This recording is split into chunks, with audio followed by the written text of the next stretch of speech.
What is going on, y'all? It is Social on the Sidelines. We are back with a very special guest, as always, Nilay Shah, the Vice President of Digital Marketing for the New York Giants. Nilay, thank you for joining us. Pleasure. Thanks for having me. And this is a great thing that you guys have been doing. So pleasure to be a part of it.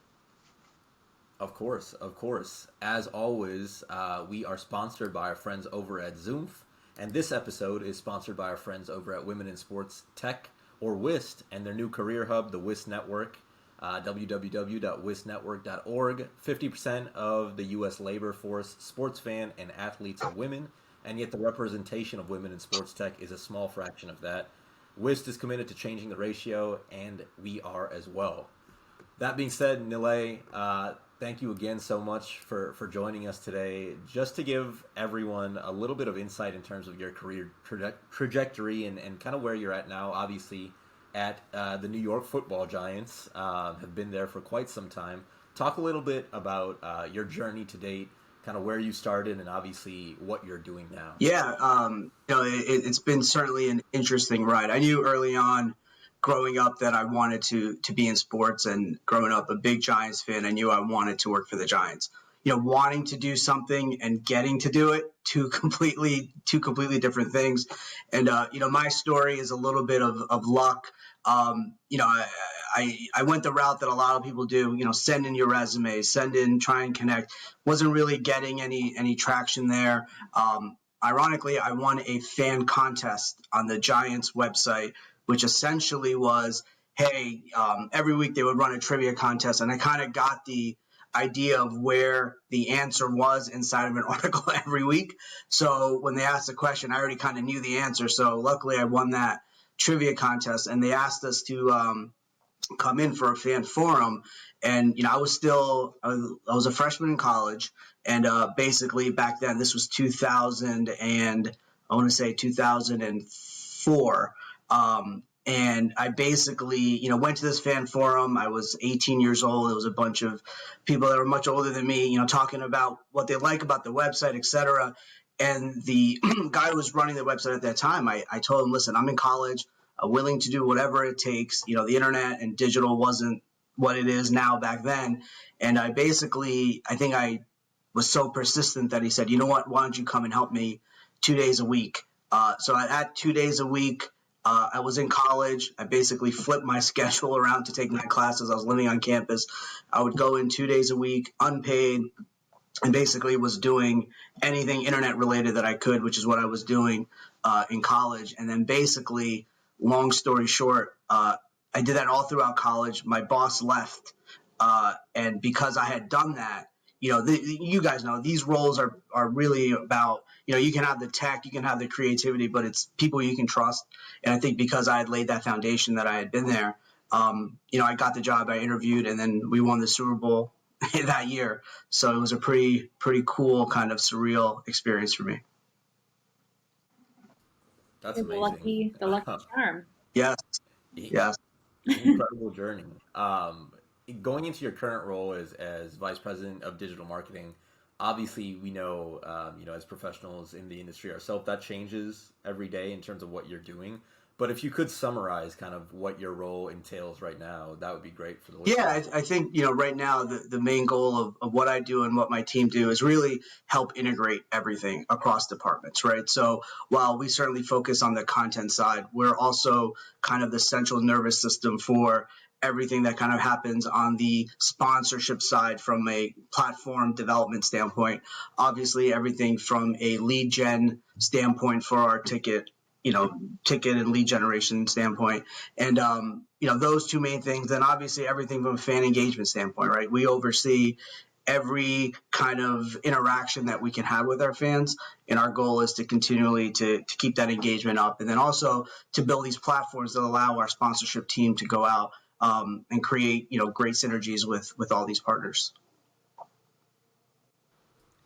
Got it. Yeah, I think for me, sometimes I feel like Boz was alluding to, the world of digital is like ever changing, and you feel like maybe you don't know a platform or whatever. And especially in your job where you do touch so many different departments, how did you kind of work through, like, maybe not knowing the most about everything and kind of just like pushing your way through and learning as you go. Does that make sense? Yeah, I mean, I think it's really real world situations, right? I mean, I think you come across a problem, you certainly have your own opinions, but you ask around as well, right? I think there's such a close knit community for everyone who works in sports in the digital marketing space that if you come across something that you don't know, there's obviously a ton of resources out there, but a lot of it is trial and error.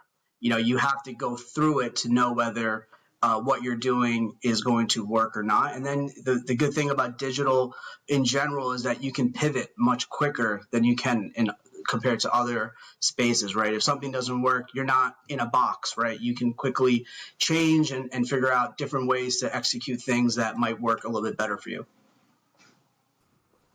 Absolutely. On the same note, to some degree, I'm curious, based on your team structure and you covering so many different areas, is there one specific area that maybe you enjoy working on the most, or you feel is the most valuable for the organization? Yeah, I mean, I think for me, it's really about the platform development. To me, that's a challenge, right? When you're trying to find partners that make sense and want to invest in the team, you want to provide solutions that basically are completely integrated across the board. So while our focus is really on digital and social and mobile and email marketing, there's a whole game day presentation. How do you integrate into there? How do you integrate all of these other platforms that might not necessarily, be exactly tied to it, but it's really presenting those problems and listening, right? I think that's part of it where you get to go into these client meetings and listen to what their objectives are and then try and find synergies with what your internal objectives are. And that's really where you have these win-win scenarios. For sure. For those listening, can you kind of break down what your team looks like as far as like hierarchy? And a second part to that is how did you gain leadership skills? Like coming from someone that, you obviously we start out not in a leadership position, like throughout your career, what have you learned? And what can you tell people advice on becoming a great leader? Yeah, yeah. I mean, I think specifically for what we do in the space that we work in, there's been a natural ascension, pretty much, right? I mean, I think traditionally, what um, digital and social is what people want to be involved with, right? So I think organically you're put into a position where you're invited into these meetings because you're the expert in the space. So that just organically allows you to kind of build that natural ascension to a senior position. And then I mean really for me specifically, I wanted to there's also I wanted to have that happen, right? So I think a lot of times, to your question earlier, if you don't know an answer, it's very easy to just say I don't know, as opposed to I don't know, but let me figure it out, right? And I think I did a lot of that early on, that then organically I started to be asked to come into client facing meetings and et cetera. And listen, I think at the end of the day, fan engagement is vital. It's crucial, right? But revenue generation is what really helps drive a lot of these discussions. So the more you can get involved into those types of things, I think it makes it easier to kind of build your career in this space and get to that, C-level status, which is the goal of everyone who starts in this space, right? So I think having the understanding that, engagement and revenue combined are really what can help you kind of move forward. And then as far as our structure and status, so long story short, 2 years ago we brought in a new head of business, Pete Gwelly, who basically was the chief operating officer at the Hornets for about 10 years. And he really came in and wanted to modernize the business, right? Everything from being digital social first to data, et cetera. And we've really built out the team to help facilitate a lot of that. So originally we were kind of all under one umbrella. It kind of split when he came on board. And I've taken on more of a marketing role, which obviously digital and content kind of falls underneath that. But right now, our team specifically on the digital social side, we have about I want to say 7 full-time people. That does not include video production. That's a separate thing. But we basically have 2 social people. We have 3 website people, and we have 2 writers. So that's the core of content. And then obviously our video production and things like that fall under another umbrella, but we work very, very closely. And I think, my role has kind of been more about, building brand building and revenue generation and how it all kind of plays together, obviously on the creative side as well. But I think we have a lot of momentum right now, and we have a bunch of things that we have coming up that we're really, really excited about. Awesome. Appreciate you sharing that. One question, and you kind of hit on it a little bit earlier, but as things continue to evolve in the space, and Amara hit on it too, and people might not know everything, what do you think is most important from a characteristic standpoint for people that are either aspiring to be in the digital space or even on your team, right? Like, what are the most important personal characteristics that you can have in this industry that would help you be beneficial and successful? Yeah, I mean, to me, it's you can have the most creative mind, and I tell this to my guys all the time. You can have the most creative mind, you can be the most technically savvy, you can be the greatest writer, but you have to be 2 things. One, you have to be a team player. You have to be able to work with everybody. In sports, everyone has an opinion, but no different than how the football side of it all come together to form one vision. You got to be able to, at the end of the day, believe in from top down what you're doing is the right thing to do. And the second thing is being trustworthy. I mean, you guys know running these accounts, it's not easy, right? It takes one mistake to really blow up 10 years worth of good work, right? In an instant, right? So you got to be somebody you got to have people on your team that you trust. And, I said 2, but one more is that, it's not a regular 9 to 5 job, right? So availability is not something you can teach, right? You either are so passionate about your job that you're willing to sacrifice things that you normally wouldn't sacrifice. I mean, I'll give you an example. Like, I had a newborn 2 weeks ago, and 3 days after I was back at it. Now, is that the right thing to do? Probably not. But if you're so passionate about what you're doing, it's hard to let go, right? And there's a balance there that you have to be able to achieve. But you can't teach passion, you can't teach hard work, you can't trust, you can't teach being available, right? So all of those things are what I look for in either an intern coming in, or even people that you hire full time. So those to me are the most important. Definitely. You spoke on it earlier in terms of when you first came in, obviously you were able to be at the pinnacle of success, winning a Super Bowl ring, and obviously throughout your tenure, you've had ups and downs.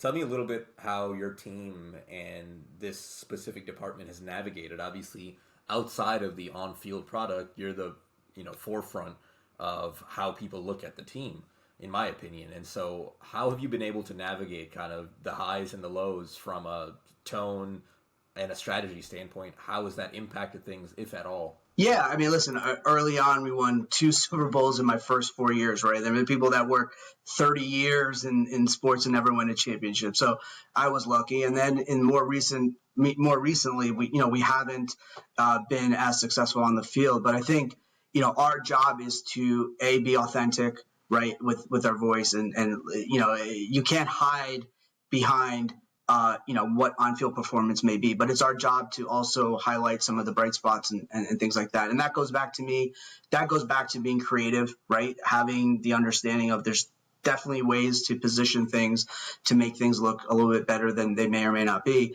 And really, for us personally, we have a great relationship with our PR staff, and we run a lot of what we do by them to make sure that everything kind of jives from top down before we really hit that push button or submit button, et cetera, that we are always in lockstep from that standpoint. So we don't want to be the reason that there's something in the news about something that the Giants digital or social team did.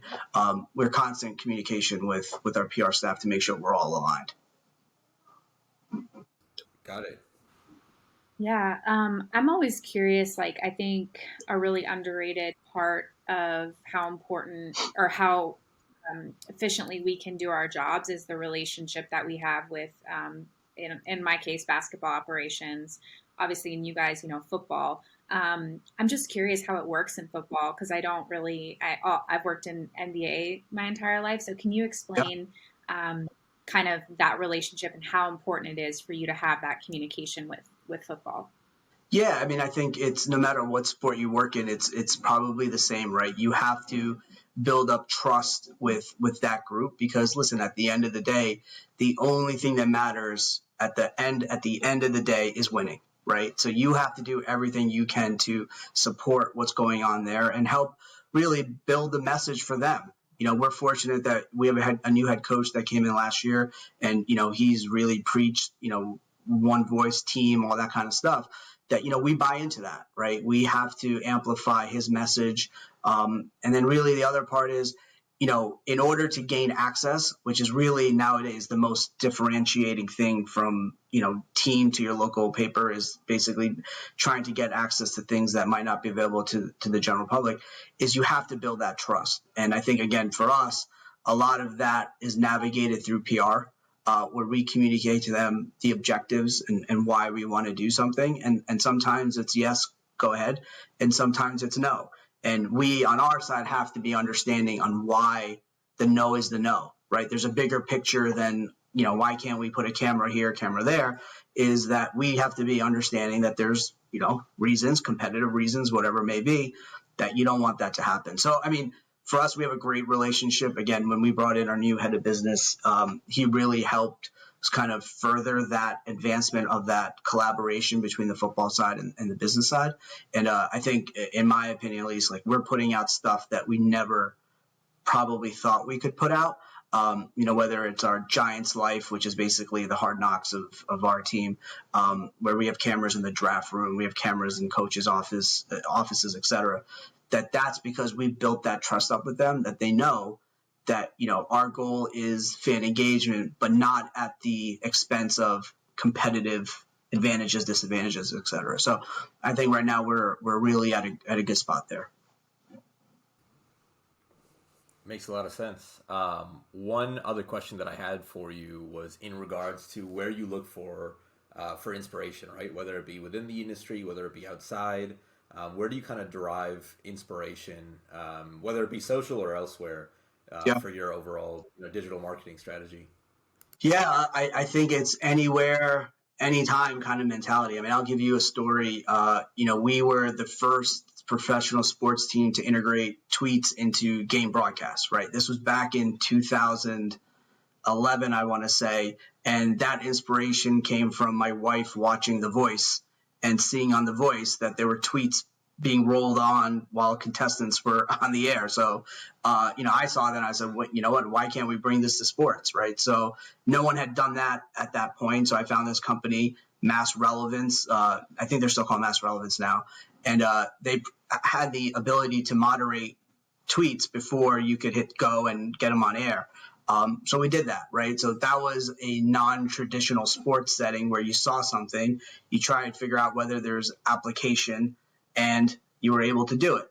Another example was, we were also the first team to use augmented reality. So when we won the Super Bowl in 2011, I saw Esquire magazine put Brooklyn Decker into a Barnes and Noble. So you could go into Barnes and Nobles, flip out your phone, and you saw her in the book aisle, and you could take a picture with her. I saw that. I said, hey, wouldn't it be cool if all of our fans could wear virtual Super Bowl rings, right? Never been done before. I had no idea whether people would do it or not. And again, it goes back to what we talked a little bit earlier, trial and error, right? Like that's what digital allows you to do. So I saw that. We found the company who pulled that off. They had never worked with a sports team. There was no prior example. And we did it, and we had 50,000 people download their app to virtually try on the Super Bowl ring. So if you go to Google and you type in Giants virtual Super Bowl, you'll see people from Spain, people from Italy, obviously here, all with their photos with a virtual ring on, right? So a lot of this is, it's no different, right? Like you see something in your head, you're constantly thinking, is there some application for me? And you can use it. And again, I think everything across sports is a little bit of copycat too, right? You always see great things.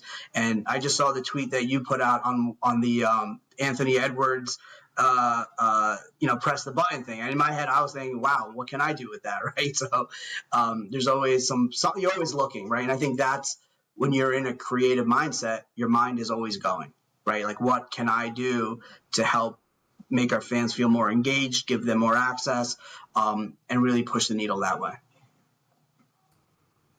1000%. Yeah. So besides winning the Super Bowl, what is your favorite memory in your career? Favorite memory, I think it would probably be the first day that I worked for the Giants. So, I mentioned that I got that, I wouldn't even call it an internship. I was basically in there doing whatever I could. But so after that fan summit, and I parlayed my way into somehow getting in there. My first day working was when we drafted Eli Manning. So that must have been April 2004 at the NFL draft. So here I am, first day, don't know anybody. My boss is at the draft, and it's just me in the facility. Like, I don't know anyone. It's literally my first day. And we draft Eli Manning. He comes in to the building because the draft back then was in New York. So these guys were able to just come right in. And my boss called me up and he said, snap a photo of Eli walking in.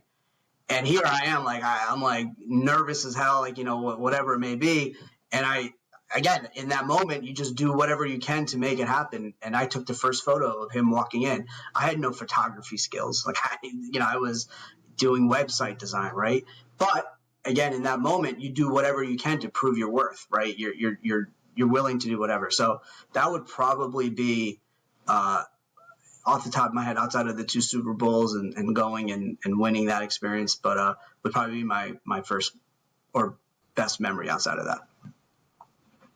I love the stories. These are dope. On a little bit of a different note, in regard, and I mentioned this to you the first time that we spoke, but obviously seeing, I'm South Asian, and so seeing others in the industry that come from similar backgrounds is a rarity for me. And obviously, Amar and I value furthering diversity, as we talked about women in sports tech as well. Tell me a little bit about your philosophy and how you think that could be, the challenges of furthering diversity could be alleviated, or what sports can do better to help shorten the gap in terms of seeing other people and minorities in leadership positions. Yeah, I mean, listen, I think at the end of the day, the number one thing is you have to be skillful at what you're trying to do, right? I mean, to me, you have to have a skill set that makes you attractive to people. And I think at the end of the day, having different voices, different backgrounds, different perspective is crucial, especially in what we do. To me, it's very easy to fall into, hey, this is the way it should be. This is the way it's always been, and this is how we're going to do it, right? It's our job as leaders to help foster, creativity, foster different ideas, and I think that comes from having a diverse, staff. And in our case, we do, right? We have females, we have other minorities, et cetera, as part of the group, and I think what that does is it helps bring different perspectives, right? And at the end of the day, as long as everybody, everybody wants the best for the group, I think that's ultimately how you build out that best team. Absolutely. One follow up in regards to that would just be any advice that you have for current or aspiring professionals that are in the space in terms of helping them grow. Like, if you could summarize any advice that you have, what would it be? Yeah, to me, it goes back to a little bit what I said earlier, is that despite what your role is, you have to have the ability to want to learn about what other people do, because at the end of the day, the more you understand about business is only going to help you in the long run. So, I'll give you the perfect example. We hired a graphic designer who's really been the point person on building out a lot of our decks and proposals, right? So early on, he would just basically, I would go to him and say, hey, here's the framework, put this together, right? He would put his head down, put it together, and it would come out great. Eventually, he started to ask me more and more questions about why certain assets were in the proposal. How does this asset help the client, right? And I think that's helping him understand the broad picture of what our department really does, right? It's very simple for him to put his head down and just do graphic design work, right? But he's curious enough to know why he's building out the things that he is. And I think that will help him in the long run. And I think no matter what you do, and we talk about it all the time, is that, while you're just the social media manager, understanding why, you're having to put a sponsor logo on something, et cetera. You have to get the big picture, right? I mean, there is a revenue generation standpoint, that you have to factor in. And sometimes it's super frustrating for our social people when we have to do stuff. But I mean, it ultimately helps drive the business, right? So I think ultimately the more and more you can learn about other facets of an organization, the better it can be. And I think we're in a fortunate position in the space that we work in, is that I really do consider digital as a central hub to everything, right? Because you help out on the ticketing end, you obviously help out on the sponsorship end, community relations, right? You're there to help amplify everything that they're doing in the community. And obviously you work closely with PR to help put out the team's message. So, take advantage of that. Not everybody, when you work in accounting, chances are you're just doing accounting, right? You don't have the opportunity to branch off and learn these different things. And it doesn't matter what you do. It's an opportunity that you have that you should take advantage of. And I use that graphic designer example because, in my opinion, that sets him up for a bigger role, because he understands the other side of why he's putting these proposals together. That's great feedback and great advice. I think unless you want to say something else, I think that's it on our end. Yeah. Any final words? Great. I just want to. Yeah, I just want to say, it's things like these podcasts where, to your point on how to help people, and really a lot of this is the experiences that other people go through. The more you can hear about that, it might help you attack situations that you may not be in. So I certainly appreciate you guys having me on, and this is a great thing that you guys are doing. Thank you so much. Thank you so much for joining us. Shout out Zoom and Women in Sports Tech, an organization focusing on advancing opportunities for women in sports tech. They recently launched the WIST Network, a career hub which helps women find opportunities at all levels in businesses that support diverse workforces throughout sports. Join for free at wistnetwork.org. We super appreciate both of them, and we appreciate you for joining us. Thanks again for joining. Thank you.